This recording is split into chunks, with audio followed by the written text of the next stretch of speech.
राधे राधे। आशा करती हूँ कि आप सभी लोग खुश होंगे, स्वस्थ होंगे, मस्त होंगे। आज मैं आप लोगों को अब मैं कथा सुनाने जा रही हूँ। अपने हाथ में पुष्प और अक्षत अवश्य ले लें।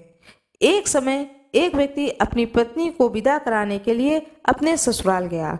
वहां पर कुछ दिन रहने के बाद में उसने अपने सास ससुर से अपनी पत्नी को विदा करने के लिए कहा, किंतु सबने कहा कि आज बुधवार का दिन है, आज के दिन गमन नहीं करते हैं। वह व्यक्ति नहीं माना और हट कर बैठा कि बुधवार के ही दिन अपनी पत्नी को विदा करके मैं ले जाऊंगा। अंत में उसकी पत्नी की विदा कर दी गई और वह नगर को चल पड़ा। राह में उसकी पत्नी को प्यास लगी तो उसने अपने पति से कहा कि मुझे बहुत जोर से प्यास लगी है। तब वह व्यक्ति लोटा लेकर रथ से उतरकर जल लेने चला गया। जैसे ही वह व्यक्ति पानी लेकर अपनी पत्नी के निकट आया तो वह यह देखकर आश्चर्यचकित रह गया कि ठीक उसकी ही जैसी सूरत वाला, उसकी जैसी ही वेशभूषा वाला एक व्यक्ति उसके पत्नी के साथ रथ में बैठा हुआ है। उसको अत्यंत क्रोध आया और उसने कहा कि तू कौन है जो मेरी पत्नी के निकट कैसे बैठा है। दूसरा व्यक्ति बोला, यह मेरी पत्नी है, मैं अभी अभी ससुराल से विदा कराकर ला रहा हूँ। वे दोनों व्यक्ति आपस में झगड़ने लगे। तभी राज्य के सिपाही आए और जो व्यक्ति लोटा लेकर जल लेने गया था उस व्यक्ति को पकड़ लिया और कहा कि चलो अब इसको नगर में राजा के समक्ष ले चलते हैं। साथ ही स्त्री से भी पूछा गया कि तुम बताओ तुम्हारा असली पति कौन है। अब पत्नी भी चुप हो गई क्योंकि दोनों ही व्यक्ति एक जैसे थे। वह किसी प्रकार अपने पति को नहीं पहचान सकी। तब वह स्त्री बुधवार भगवान को याद करने लगी, गणेश भगवान को याद करने लगी। वह व्यक्ति भी ईश्वर से प्रार्थना करने लगा और बोला, हे परमेश्वर, यह कैसी लीला है, सच्चा झूठा कुछ भी पता नहीं चल पा रहा है। तभी आकाशवाणी हुई कि हे मूर्ख, आज बुधवार के दिन तुझे गमन नहीं करना था, तूने किसी की बात की नहीं मानी। यह सब लीला बुद्ध देव भगवान की है। उस व्यक्ति ने बुद्ध देव से प्रार्थना करी और अपनी गलती के लिए क्षमा मांगी। तब बुद्ध देव जी अंतर्ध्यान हो गए और वह अपनी स्त्री को लेकर घर आया तथा बुधवार का व्रत वे दोनों पति पत्नी नियम पूर्वक करने लगे। जो व्यक्ति इस कथा को श्रवण करता तथा सुनता है उसको बुधवार के दिन यात्रा करने का कोई दोष नहीं लगता है, उसको सब प्रकार के सुखों की प्राप्ति होती है। भगवान बुद्ध की जय हो, भगवान गणेश की जय हो, भोले बाबा की जय हो। आज मैं आप लोगों को बताने जा रही हूँ बुधवार व्रत किसे रखना चाहिए और इस व्रत का क्या प्रभाव होता है। बुधवार का व्रत गृह शांति तथा सर्व सुखों की इच्छा रखने वालों को बुधवार का व्रत करना चाहिए। विशेष करके ग्रह की शांति के लिए यह व्रत किया जाता है। बुधवार का व्रत भगवान गणेश जी को समर्पित होता है। साथ में भगवान शंकर की भी पूजा की जाती है। इस दिन नवजात शिशु के हाथों से करवाए गए कृत्य से समस्त मनोकामनाएं फलवती होती हैं। पूजा का विधि विधान यह होता है कि इस व्रत में रात दिन में एक बार ही भोजन करना चाहिए। इस व्रत के समय हरी वस्तुओं का उपयोग करना श्रेष्ठ होता है। व्रत के अंत में शंकर जी की पूजा धूप बेलपत्र आदि से करनी चाहिए। भगवान गणेश को दुर्वा चढ़ाना चाहिए और साथ ही बुधवार की कथा को सुनकर आरती के बाद प्रसाद देकर जाना चाहिए। बीच में ही नहीं चले जाना चाहिए। इस दिन उत्तर दिशा की यात्रा नहीं करनी चाहिए। 8 वार की कथा सुनाने जा रही हूँ। कृपया मेरे वीडियो में अंत तक बने रहिएगा। वीडियो पसंद आए तो कृपया लाइक जरूर कर दीजिएगा, चैनल को सब्सक्राइब कर दीजिएगा, बेल आइकन दबाना ना भूलिएगा। एक गांव में एक माँ और बेटा रहते थे और बहू भी साथ में रहती थी। एक दिन माँ सुबह गंगा स्नान के लिए जा रही थी तो बहू से कह दी कि मेरे बेटे को सुबह रोटी दे देना। उसने कहा, ठीक है, मैं दे दूंगी। सुबह जब बेटा उठा तो बोला कि माँ, मुझे रोटी दो। यह सुनकर के उसकी पत्नी आई और बोली कि न तो तुम्हारी माँ है यहाँ और न ही रोटी, कुछ कमा कर लाओगे तो ही मैं रोटी दूंगी। वह बोला, भगवान, मैं तो कमाना ही नहीं जानता हूँ। लेकिन बहू नहीं मानी। उसने कहा, अच्छा, तुम 4 रोटी आम के अचार के साथ ही दे दो।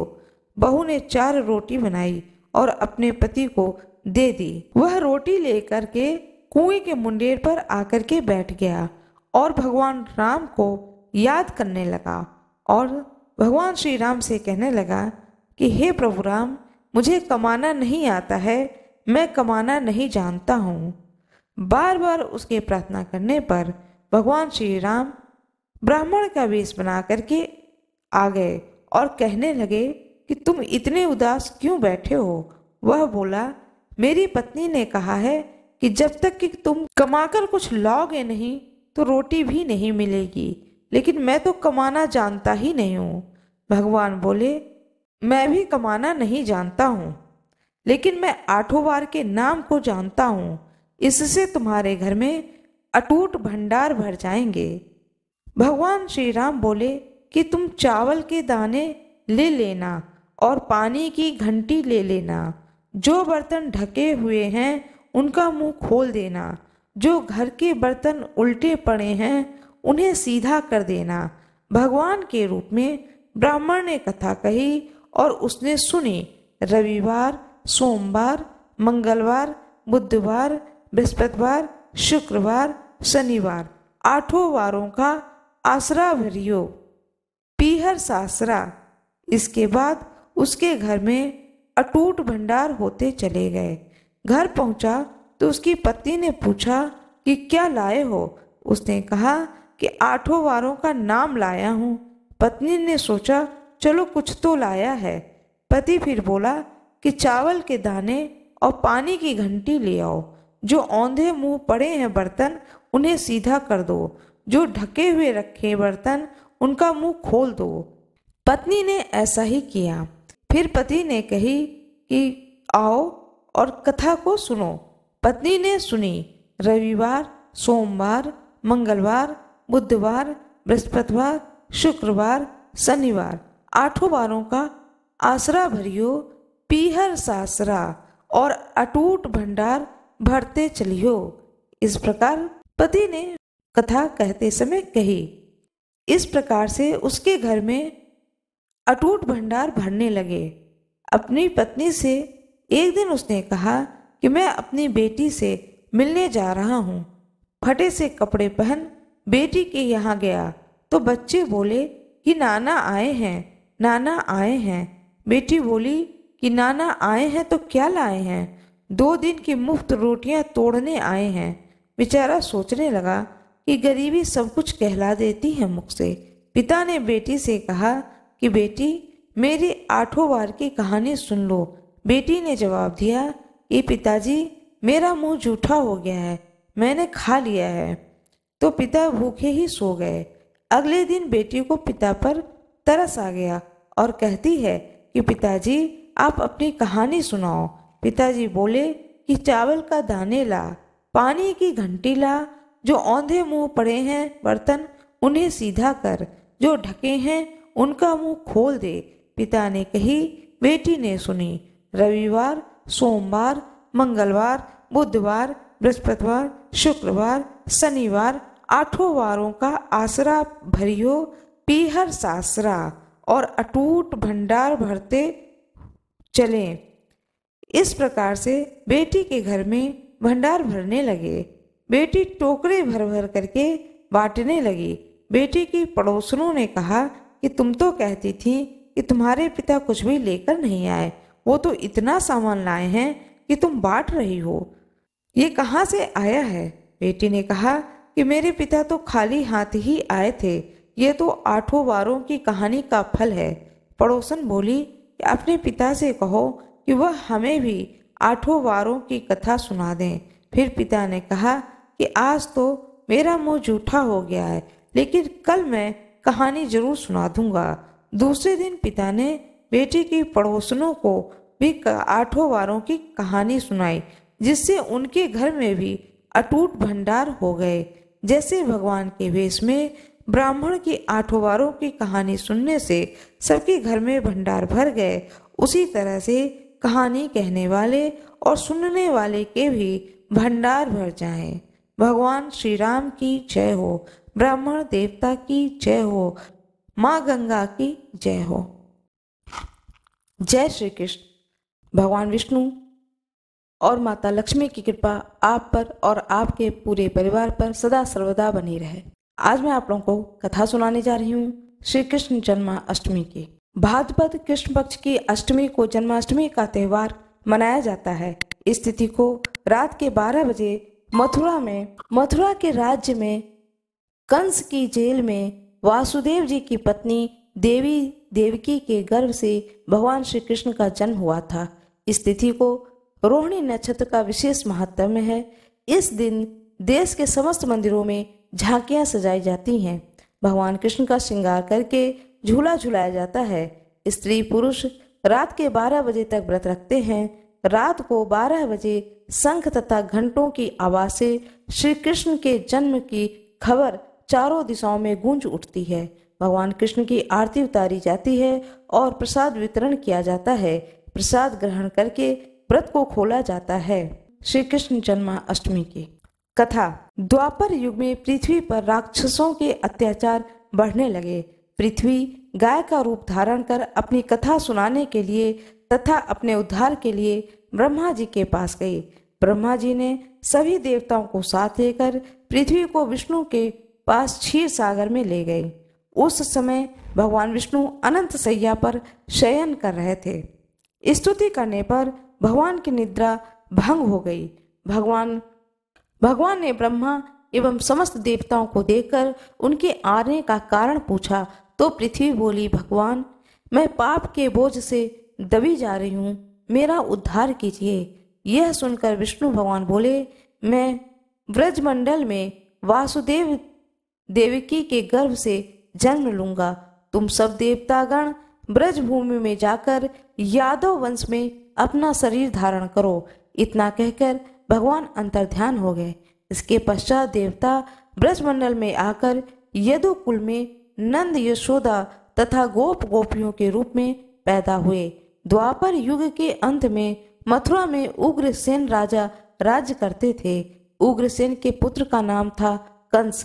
कंस ने उग्रसेन को बलपूर्वक सिंहासन से उतारकर जेल में डाल दिया और स्वयं राजा बन गया। कंस की बहन देवकी का विवाह यादव कुल में वासुदेव के साथ निश्चित हो गया। जब कंस देवकी को विदा कराने के लिए रथ के साथ जा रहे थे तो आकाशवाणी हुई, हे कंस, जिस देवकी को तू बड़े प्रेम से विदा कर रहा है उसका 8वां पुत्र ही तेरा संहार करेगा।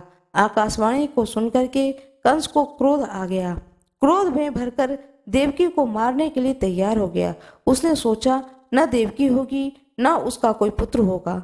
वासुदेव ने कंस को समझाया कि तुम्हें देवकी से तो कोई भय नहीं है, देवकी की 8वीं संतान से तुम्हें भय है, इसलिए मैं इसका 8वां संतान तुमको दे दूंगा। तुम्हारे समझ में जो आए उसके साथ वैसा व्यवहार करना। कंस ने वासुदेव जी की बात को स्वीकार कर ली और वासुदेव जी को कारागार में बंद कर दिया। तत्काल नारद जी वहां आ गए और कंस से बोले, यह कैसे पता चलेगा कि 8वां गर्भ कौन सा है? गिनती प्रथम या अंतिम गर्भ से शुरू होगी। कंस ने नारद जी के परामर्श से देवकी के गर्भ से उत्पन्न होने वाले समस्त बालकों को मारने का निश्चय किया। इस प्रकार एक एक करके कंस ने देवकी के 7 बालकों को निर्दयता पूर्वक मार डाला। भाद्रपद कृष्ण पक्ष की अष्टमी को रोहिणी नक्षत्र में श्री कृष्ण भगवान का जन्म हुआ। उनके जन्म लेते ही जेल के अंदर प्रकाश फैल गया। वासुदेव देवकी के सामने शंख चक्र एवं पद्मधारी चतुर्भुज भगवान ने अपना रूप प्रकट कर कहा कि अब मैं बालक का रूप धारण करता हूँ, तुम मुझे तत्काल गोकुल में नंद के यहाँ पहुँचा दो और उनके यहाँ अभी अभी जन्मी हुई कन्या को लाकर कंस को दो। तत्काल वासुदेव जी की हथकड़ी खुल गई, दरवाजे अपने आप खुल गए, पहरेदार सो गए। वासुदेव जी कृष्ण को सूप में रखकर गोकुल को चल दिए। रास्ते में श्री कृष्ण के चरणों को स्पर्श करने के लिए यमुना जी बढ़ने लगीं। भगवान ने अपने पैर लटका दिए। चरण छूने के बाद यमुना जी घट गईं। वासुदेव यमुना पार कर गोकुल में नंद के यहाँ गए। बालक कृष्ण को यशोदा जी के बगल में सुलाकर कन्या को लेकर वापस कारागार में आ गए। जेल के दरवाजे पूर्ववत बंद हो गए। वासुदेव जी के हाथों में हथकड़ियां पड़ गईं। पहरेदार जाग गए। कन्या के रोने पर कंस को खबर दी गई। कंस ने कारागार में आकर कन्या को लेकर पत्थर पर पटककर मारना चाहा। पर वह कंस के हाथ से छूटकर आकाश में उड़ गई और देवी का रूप धारण कर बोली, हे कंस, मुझे मारने से क्या लाभ? तुझे मारने वाला तो गोकुल में पहुंच चुका है। यह दृश्य देखकर कंस हतप्रभ और व्याकुल हो गया। कंस ने श्री कृष्ण को मारने के लिए अनेक दैत्य भेजे। श्री कृष्ण ने अपनी अलौकिक लीला से सारे दैत्यों को मार डाला। बड़े होने पर कंस को मारकर उग्रसेन को राजगद्दी पर बिठाया। तभी से श्री कृष्ण की जन्मतिथि को सारे देश में बड़े हर्ष उल्लास से मनाया जाता है। बोलिए भगवान श्री कृष्ण की जय हो, भगवान विष्णु की जय हो, माता लक्ष्मी की जय हो, राधा रानी की जय हो। मेरा यह वीडियो कैसा लगा कृपया कमेंट बॉक्स में जरूर बताएं। राधे राधे कमेंट बॉक्स में जरूर लिख दें। वीडियो को लाइक करना ना भूलें। अब मैं आप लोगों को कथा सुनाने जा रही हूँ। एक साहूकार थे, उनके 7 बेटे थे। साहूकार ने एक तालाब बनवाया, लेकिन 12 वर्ष तक तालाब में पानी नहीं भरा। तब साहूकार बहुत परेशान हो गए। उन्होंने सोचा कि क्या बात है, मेरा यह तालाब क्यों नहीं भरता है। बहुत परेशान जब हो गए तब उन्होंने पंडितों को बुलवाया और उनसे पूछा कि क्या बात है, मेरा यह तालाब क्यों नहीं भरता है। तब पंडितों ने कहा कि आप बड़े बेटे की बलि दें, यह बड़े पोते की बलि चढ़ाने से तालाब भरेगा। साहूकार ने सोचा कि यह मैं कैसे करूं, कैसे मैं अपने बड़े बेटे को बलि दे दूं और किस तरह से अपने बड़े पोते का बलि दे दूं, और बलि देने के बाद में यह तालाब तभी भरेगा जब मैं बलि दूंगा। साहूकार बड़ा ही सोच में पड़ गया। फिर भी उसने अपने जी को कड़ा किया और कड़ा करने के बाद में उसे अपनी बड़ी बहू को पीहर भेज दिया। और जब बहू पीहर चली गई, पोते को उसने रोक लिया और रोकने के बाद में अपने बड़े पोते की बलि चढ़ा दी। जब बड़े पोते की बलि चढ़ गई तब घनघोर छटा आई और खूब बारिश हुई। जब खूब बारिश हुई तो तालाब भर गया। जब तालाब भर गया तब साहूकार अपनी पत्नी के साथ में उस तालाब को पूजा करने के लिए घर से निकले। जब घर से निकलने लगे तब साहूकार ने अपनी दासी से बोले कि गौवा धनुआ चने मोट, गौवा धनुआ उनका कहने का अर्थ था चने मोट को बना ले। साहूकार के गाय के बच्चे का नाम भी ग्यूला धनुआ था। उन्होंने उस दासी ने गाय के बच्चे को ग्यूला धनुआ समझ करके पका दिया। जब साहूकार और साहूकारनी गाजे बाजे के साथ तालाब में पूजा करने पहुंची तो वहां पर उन्होंने देखा कि यहाँ पर मेरा बेटे है, बहू है और साथ में वह पोता भी है जिसको उन्होंने बलि चढ़ा दी थी। साहूकार ने सोचा, मैंने तो अपने पोते की बलि चढ़ा दी है, तो यह मेरा पोता यहाँ पर कैसे आ गया। वह पास में जाकर देखा तो देखा कि मेरे पोता जो कि गोबर से बिल्कुल सना हुआ है, पूरे शरीर में उसके गोबर लिपटा हुआ है और वह भी पानी में तालाब में कूद रहा है जैसे सभी बच्चे तालाब के पानी में कूद रहे हैं। इसको देख करके साहूकार बहुत ही चकित हुआ, उसे बड़ा ही आश्चर्य हुआ। साहूकार ने सोचा कि मैंने तो पोते की बलि दे दी थी तब तालाब भरा, लेकिन गाय माता ने मेरी लाज रख ली और मेरे पोते को जीवित कर दिया और मुझे मेरा पोता वापस दे दिया। घर वापस आकर दासी से पूछा कि गाय का बच्चा कहाँ है। दासी बोली, आपने गेउला धनुआ को पकाने के लिए कहा था तो मैंने तो उसे पका दिया। तो साहूकार ने कहा कि पापनी, तूने यह क्या किया? अभी मैंने एक पाप उतारा है और तुमने दूसरा पाप चढ़ा दिया। बड़ी मुश्किल से मेरा पोता मुझे वापस मिला है। अब मैं गाय को क्या जवाब दूंगा? जब गाय वन से चरने को गई है, वन में जब चर करके घास चर करके वापस आएगी और जब अपने बच्चे को वह नहीं देखेगी तो मैं उसे क्या जवाब दूंगा। ऐसा सोच करके वह बहुत ही चिल्लाने लगा उस दासी के ऊपर। फिर साहूकार ने साहूकारनी दोनों उल्टे पड़ गए और सोचा कि अब गाय आएगी तो उसको क्या जवाब देंगे। पीछे साहूकार ने एक हंडिया में गाय के बच्चे को डालकर एक गड्ढे में दबा दिया। घर के पीछे ही उन्होंने गाय के बच्चे को दबा दिया। शाम को जंगल से जब गाय आई तो बच्चे को नहीं देख करके चिल्लाने लगी और हंडिया खोदने लगी। तब उसमें से उसका मिट्टी में लिपटा हुआ बच्चा निकला। तब किसी ने साहूकार से आकर कहा कि देखो, गाय का बच्चा जीवित है और वह अपने माँ के साथ में खड़ा है। साहूकार ने कहा, यह कैसे संभव है? गाय के बच्चा तो मर चुका था और उसे मैंने ही एक हांडी में करके घर के पीछे मिट्टी में दबा दिया है। तब उस व्यक्ति ने कहा, नहीं, तुम स्वयं उठो और चल करके देखो कि जो मैं बता रहा हूँ वह बात सत्य है या नहीं।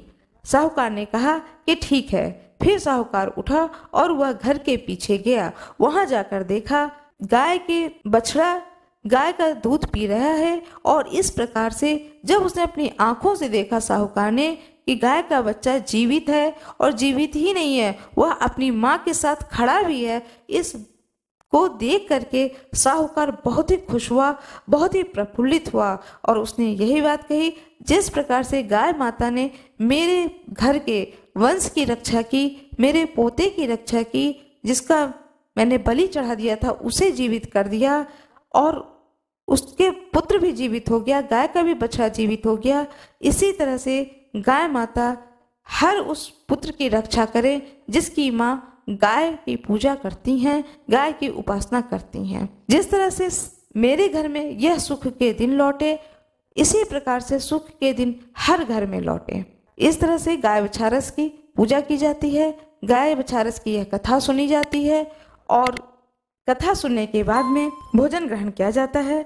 मेरा ये वीडियो कैसा लगा कृपया कमेंट बॉक्स में जरूर बताएं।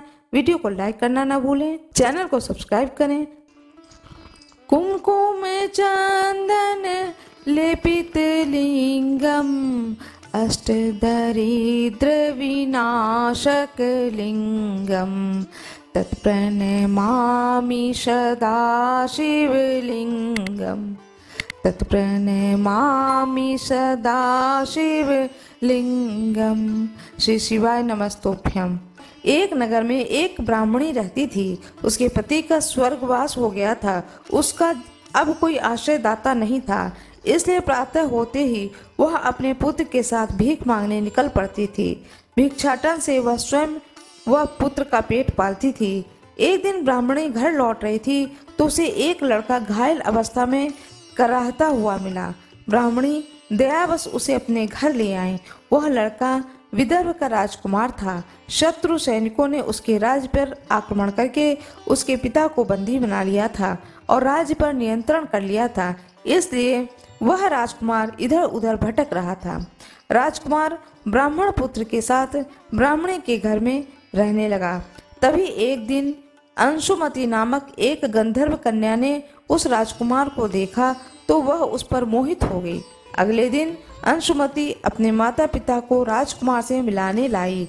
उन्हें भी राजकुमार पसंद आ गया। कुछ दिनों के बाद अंशुमति के माता पिता को शंकर भगवान ने स्वप्न में आदेश दिया कि राजकुमार और अंशुमति का विवाह करा दिया जाए। उन्होंने जैसा कहा वैसा ही अंशुमति के माता पिता ने किया। ब्राह्मणी प्रदोष व्रत करती थी। उस व्रत के प्रभाव से गंधर्व राज की सेना की सहायता से राजकुमार ने विदर्भ से शत्रुओं को खदेड़ दिया और पिता के राज्य को पुनः प्राप्त किया और आनंद पूर्वक रहने लगा। राजकुमार ने ब्राह्मण पुत्र को अपना प्रधानमंत्री बनाया। ब्राह्मणी के प्रदोष व्रत के महात्म्य से जैसे राजकुमार और ब्राह्मण पुत्र दोनों ही के दिन फिरे, वैसे ही भगवान शंकर अपने दूसरे भक्तों के दिन भी फेरते हैं। भोलेनाथ के अभिषेक, रुद्राभिषेक और श्रृंगार का विशेष महत्व है। इस दिन सच्चे मन से भोलेनाथ की पूजा करने से मनोवांछित फल की प्राप्ति होती है। कोई भी लड़का या लड़की अपने शादी विवाह में जो भी अड़चने आ रही हैं अथवा संतान प्राप्ति की इच्छा से इस दिन पंचगव्य से महादेव का अभिषेक करना चाहिए। वहीं ऐसे जातक जिन्हें लक्ष्मी जी की प्राप्ति और कैरियर में सफलता की कामना हो, उन्हें दूध से अभिषेक करने के बाद शिव जी पर फूलों की माला अर्पित करनी चाहिए। मान्यता है कि ऐसा करने से भोलेनाथ अत्यंत प्रसन्न होते हैं और मनोकामना की पूर्ति करते हैं। हर हर महादेव। ओम नमः शिवाय। भगवान गणेश की जय हो, भोले बाबा की जय हो, माता पार्वती की जय हो। हर हर महादेव। मेरा ये वीडियो कैसा लगा कमेंट बॉक्स में अवश्य बताएं। कमेंट बॉक्स में हर हर महादेव अवश्य लिख दें। अनंत चतुर्दशी की कथा सुनाने जा रही हूँ। हाथ में पुष्प और अक्षत ले लें। महाराज युधिष्ठिर ने जब राजसूय यज्ञ किया तब उस समय मंडप इतना मनोरम बनवाया कि जल स्थल की भिन्न प्रतीत ही नहीं होती थी। कहीं से टहलते टहलते दुर्योधन भी यज्ञ मंडल पर आ गया और द्रौपदी ने यह देखकर उपहास कर दिया कि अंधों की संतान अंधी ही होती है। यह बात उसके हृदय में बाण जैसे लगी तथा बदला लेने की मन में दुर्योधन ने ठान लिया। कुछ दिनों बाद ही उसने पांडवों को बुलाकर द्वित क्रीड़ा में परास्त किया। हार होने पर उसने प्रतिज्ञा अनुसार 12 वर्ष का वनवास दिया। एक दिन भगवान कृष्ण जब मिलने गए तभी युधिष्ठिर ने यह सब वृतांत सुनाया और उसे दूर करने का उपाय पूछा। तब भगवान कृष्ण बोले कि विधि पूर्वक अनंत भगवान का व्रत करो, तुम्हारा खोया राज्य पुनः प्राप्त हो जाएगा। उसके बाद श्री कृष्ण ने कथा सुनाई। प्राचीन काल में एक सुमंत नामक ब्राह्मण के सुशीला नाम की एक कन्या थी। ब्राह्मण ने बड़ी होने पर उसका विवाह कौंडिल्य ऋषि के साथ कर दिया। कौंडिल्य ऋषि सुशीला को लेकर अपने आश्रम की ओर चले। रास्ते में ही संध्या हो गई। ऋषि नदी के किनारे संध्या करने लगे। सुशीला ने देखा कि वहीं पर बहुत सी स्त्रियां किसी देवता की पूजा कर रही हैं। तब उसने पास जाकर पूछा कि आप सब किसकी पूजा कर रही हैं।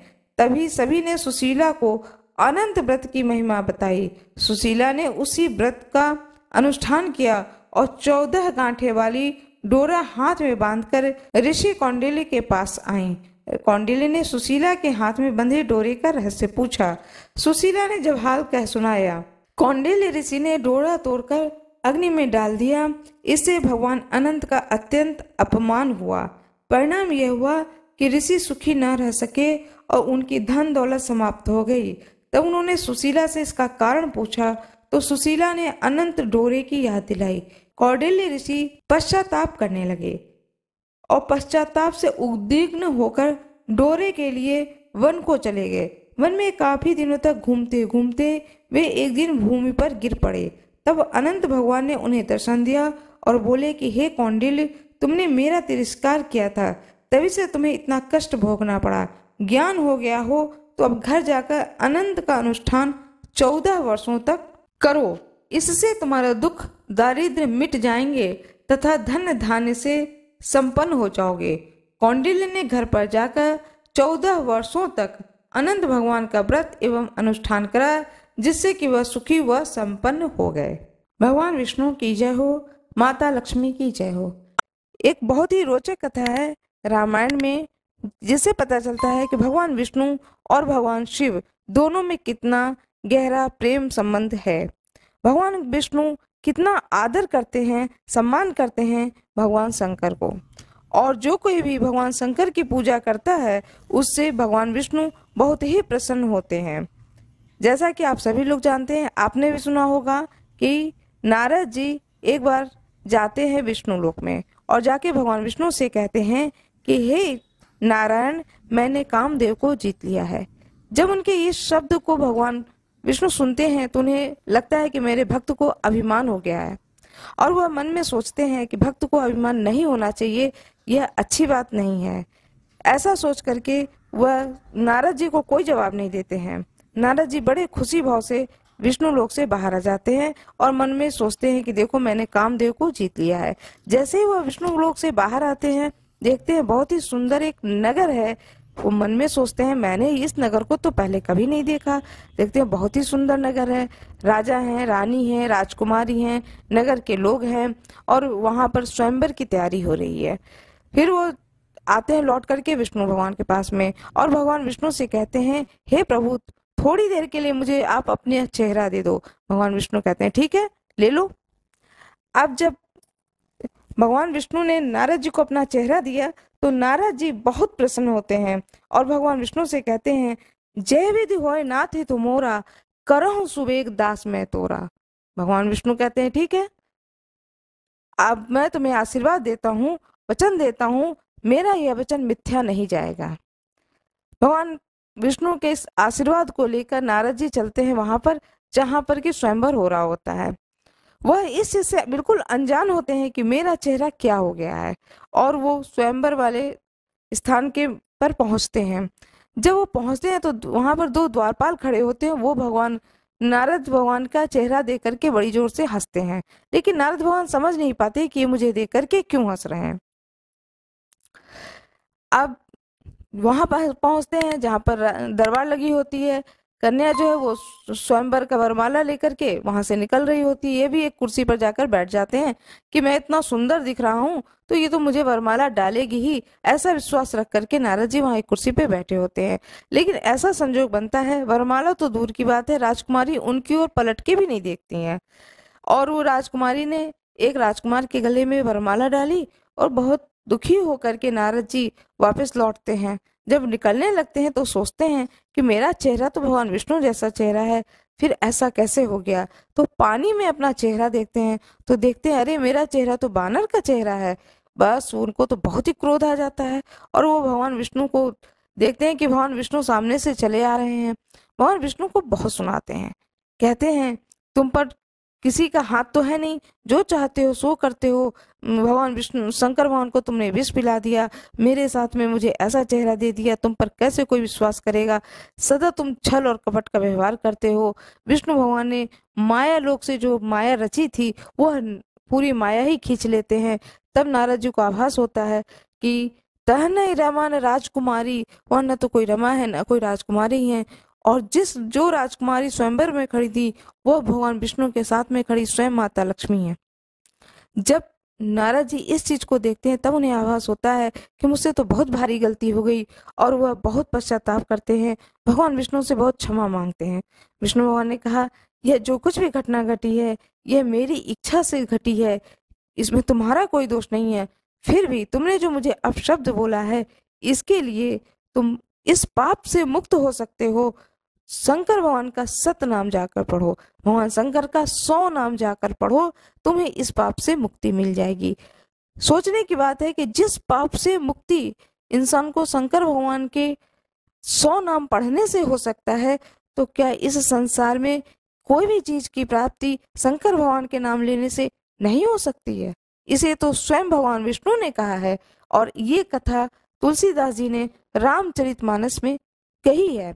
गणेश कथा, अपने हाथ में अक्षत लें, पुष्प ले लें और कथा को बड़े ही भावपूर्वक सुने, कथा का रसपान करें।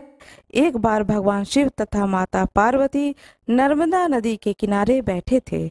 यहाँ माता पार्वती ने भगवान शिव से समय व्यतीत करने के लिए चौपड़ खेलने को कहा। शिव चौपड़ खेलने के लिए तैयार हो गए, परंतु इस खेल में हार जीत का फैसला कौन करेगा, यह प्रश्न उनके समक्ष उठा तो भगवान शिव ने कुछ तिनके एकत्रित कर उसका एक पुतला बनाकर उसकी प्राण प्रतिष्ठा कर दी और पुतले से कहा, बेटा हम चौपड़ खेलना चाहते हैं, परंतु हमारी हार जीत का फैसला करने वाला कोई नहीं है, इसलिए तुम बताना कि हम दोनों में से कौन हारा और कौन जीता। उसके बाद भगवान शिव और माता पार्वती का चौपड़ खेल शुरू हो गया। यह खेल 3 बार खेला गया और संयोग से तीनों बार माता पार्वती ही जीत गईं। खेल समाप्त होने के बाद बालक से हार जीत का फैसला करने के लिए कहा गया तो उस बालक ने महादेव को विजयी बताया। यह सुनकर माता पार्वती क्रोधित हो गईं और क्रोध में उन्होंने बालक को लंगड़ा होने, कीचड़ में पड़े रहने का श्राप दे दिया। बालक ने माता पार्वती से माफी मांगी और कहा कि यह मुझसे अज्ञानतावश हुआ है, मैंने किसी द्वेष भाव में ऐसा नहीं किया है। बालक द्वारा क्षमा मांगने पर माता ने कहा, यहाँ गणेश पूजन के लिए नाग कन्याएं आएंगी, उनके कहे अनुसार तुम गणेश व्रत करो, ऐसा करने से तुम मुझे प्राप्त करोगे। यह कहकर माता पार्वती भगवान शिव के साथ कैलाश पर्वत पर चली गईं। 1 वर्ष के बाद उस स्थान पर नाग कन्याएं आईं। तब नाग कन्याओं से श्री गणेश के व्रत की विधि मालूम करने पर उस बालक ने 21 दिन लगातार गणेश जी का व्रत किया। उसकी श्रद्धा से गणेश जी प्रसन्न हुए। उन्होंने बालक को मनोवांछित फल मांगने के लिए कहा। उस पर उस बालक ने कहा, हे विनायक, मुझ में इतनी शक्ति दीजिए कि मैं अपने पैरों से चलकर अपने माता पिता के साथ कैलाश पर्वत पर पहुंच सकूं और वे हम मुझे देख करके प्रसन्न हों। तब बालक को वरदान देकर श्री गणेश अंतर्ध्यान हो गए। इसके बाद वह बालक कैलाश पर्वत पर पहुंचा और कैलाश पर्वत पर पहुंचने की अपनी कथा उसने भगवान शिव को सुनाई। चौपड़ वाले दिन से माता पार्वती शिव जी से विमुख हो गई थीं। अतः देवी के रुष्ट होने पर भगवान शिव ने भी बालक के बताए अनुसार 21 दिनों तक श्री गणेश का व्रत किया। इस व्रत के प्रभाव से माता पार्वती के मन से भगवान शिव के लिए जो नाराजगी थी वह समाप्त हो गई। यह व्रत विधि भगवान शंकर ने माता पार्वती को बताई। यह सुनकर माता पार्वती के मन में भी अपने पुत्र कार्तिकेय से मिलने की इच्छा जागृत हुई। तब माता पार्वती ने भी 21 दिनों तक श्री गणेश का व्रत किया तथा दूर्वा, फूल और लड्डुओं से गणेश जी की पूजा और अर्चना की। व्रत के 21वें दिन कार्तिकेय जी स्वयं माता पार्वती जी से मिलने आ गए। उस दिन से श्री गणेश चतुर्थी का यह व्रत समस्त मनोकामनाओं की पूर्ति करने वाला व्रत माना जाता है। इस व्रत को करने से मनुष्य के सारे कष्ट दूर होकर मनुष्य को समस्त सुख सुविधाएं प्राप्त होती हैं। भगवान गणेश की जय, भोलेनाथ की जय, पार्वती माता की जय, भगवान विष्णु की जय हो, माता लक्ष्मी की जय हो। बृहस्पतिवार की कथा मैं सुनाने जा रही हूँ। इस दिन बृहस्पतिवार को भगवान विष्णु जी की पूजा होती है और यह व्रत सुख और वैभव के लिए किया जाता है। पूजन का विधान इस प्रकार है। बृहस्पतिवार के दिन जो कोई भी व्रत करते हैं वह एक समय ही भोजन करते हैं। पीले वस्त्र को धारण करना चाहिए, पीले पुष्प को भगवान को चढ़ाना चाहिए, भोजन में चने की दाल होना चाहिए, नमक नहीं खाना है। इस दिन पुरुषों को बाल या दाढ़ी नहीं बनवानी चाहिए, स्त्रियों को बाल नहीं धोने चाहिए। पीले रंग के फूल का माला भगवान विष्णु को चढ़ाना चाहिए, पीले कपड़े भगवान विष्णु को चढ़ाना चाहिए, पीले चंदन से भगवान को तिलक करना चाहिए। पूजन के पश्चात कथा सुननी चाहिए। जो भी भोग लगाए उसमें चने की दाल हो, मुनक्का हो, गुड़ हो, यह भोग लगाया जाता है। इस व्रत के करने से बृहस्पति भगवान अति प्रसन्न होते हैं। धन तथा अन्न और विद्या व रूपवान पत्नी का लाभ होता है। स्त्रियों के लिए व्रत अति आवश्यक है। इस व्रत में केले का पूजन किया जाता है। कथा सुनाने जा रही हूँ। अपने हाथ में पुष्प और अक्षत ले लें। किसी गांव में एक साहूकार रहता था जिसके घर में अन्न, वस्त्र और धन किसी चीज की कोई कमी नहीं थी, परंतु उसकी स्त्री बहुत ही कृपण थी। किसी भिक्षार्थी को कुछ नहीं देती थी, सारे दिन घर के कामकाज में लगी रहती थी। एक समय एक साधु महात्मा बृहस्पतिवार के दिन उसके द्वार पर आए और भिक्षा की याचना की। स्त्री उस समय घर के आंगन को लीप रही थी। इस कारण साधु महाराज से कहने लगे, हे महाराज, इस समय तो मैं घर लीप रही हूँ, आपको कुछ नहीं दे सकती, फिर किसी अवकाश के समय आना। साधु महात्मा खाली हाथ चले गए। कुछ दिन के पश्चात वही साधु महाराज आए, उसी तरह भिक्षा मांगी। साहूकारनी उस समय लड़के को खिला रही थी। कहने लगी, हे महाराज, मैं क्या करूं, अवकाश नहीं है, इसलिए आपको भिक्षा नहीं दे सकती। तीसरी बार महात्मा आए तो उसने उन्हें उसी तरह से टालना चाहा, परंतु महात्मा जी कहने लगे कि यदि तुमको बिल्कुल ही अवकाश हो जाए तो मुझको भिक्षा दोगी। साहूकार की पत्नी कहने लगी, हाँ महाराज, यदि ऐसा हो जाए तो आपकी बड़ी कृपा होगी। साधु महात्मा जी कहने लगे कि अच्छा, मैं एक उपाय बताता हूँ। तुम बृहस्पतिवार के दिन चढ़ने पर उठो, सारे घर में झाड़ू लगाकर कूड़े को एक कोने में जमा करो, घर में चौका इत्यादि मत लगाओ। फिर स्नान आदि करके घर वालों से कह दो कि उस दिन सब हजामत अवश्य बनवाएं। रसोई बनाकर चूल्हे के पीछे रखा करो। सामने कभी भी खाना बना करके चूल्हे के सामने नहीं रखना है, चूल्हे के पीछे खाना बना करके रखो। सायंकाल को अंधेरा होने के बाद दीपक जलाया करो तथा बृहस्पतिवार को पीले वस्त्र मत धारण करो, न पीले रंग की चीजों का भोजन करो। यदि ऐसा करोगी तो तुम्हारे घर का कोई भी काम तुम्हें नहीं करना पड़ेगा। साहूकारनी ने कहा कि ठीक है महाराज, और उसने ऐसा ही किया। बृहस्पतिवार के दिन जब दिन चढ़ आया तब वह उठी, झाड़ू लगाकर कूड़े को घर में जमा कर दिया। पुरुषों ने हजामत बनवाई, भोजन बनवाकर चूल्हे के पीछे रख दिया। वह सब बृहस्पतिवार को ऐसा करती रही। अब कुछ काल बाद उसके घर में खाने को दाना न रहा। थोड़े दिनों में महात्मा फिर आए और भिक्षा मांगी, परंतु सेठानी ने कहा कि महाराज, मेरे घर में खाने को अन्न नहीं है, तो मैं आपको क्या दे सकती हूँ।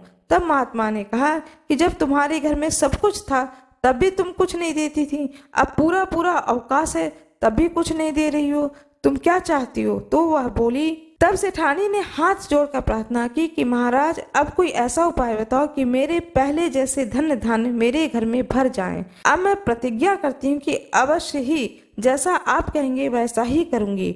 तब महात्मा जी ने कहा कि बृहस्पतिवार को प्रातः काल उठकर स्नान आदि से निवृत्त होकर घर को गौ के गोबर से लीपो तथा घर के पुरुष हजामत ना बनवाएं, भूखों को अन्न जल देती रहना, ठीक सायंकाल दीपक जलाओ। यदि ऐसा करोगी तो तुम्हारी सब मनोकामनाएं भगवान बृहस्पति जी की कृपा से पूर्ण होंगी। सेठानी ने ऐसा ही किया और उसके घर में धन वैसा ही भर गया जैसे पहले था। इस प्रकार बृहस्पति भगवान की कथा से अनेक प्रकार के सुख भोग कर दीर्घ काल तक जीवित रही। भगवान बृहस्पति की जय हो, महात्मा जी की जय हो। अब मैं दूसरी कथा सुनाने जा रही हूँ।